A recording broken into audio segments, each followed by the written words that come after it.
Un témoignage précieux, de plus en plus rare. Charlotte Storch fait partie des derniers témoins de la Shoah.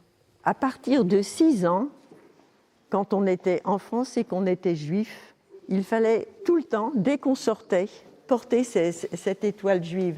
Dans l'Assemblée, certains collégiens la connaissent déjà. Ils ont étudié son histoire 2 ans auparavant et en ont fait un livre. Il y a des choses que j'ai dites, mais il y a des choses qu'ils sont allés rechercher eux-mêmes. Un travail exposé au Mémorial de la Shoah à Paris. C'est là-bas que Charlotte Storch le découvre.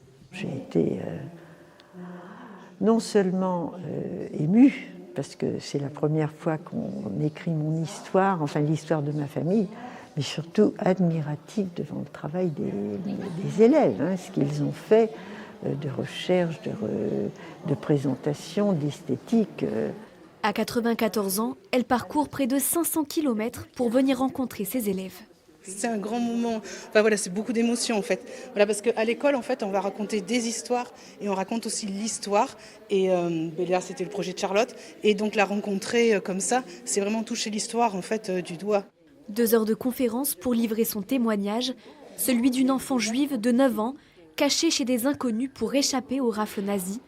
Les élèves sont pendus à ses lèvres et les questions fusent.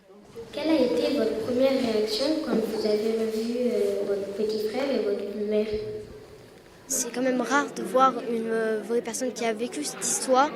Et en plus, elle est venue, elle n'a pas été triste, elle était en super bonne forme malgré son âge. Elle a été traumatisée par cet événement et malgré tout ça, aujourd'hui, elle reste debout, elle n'a pas baissé les bras et elle est venue aujourd'hui pour témoigner de son récit.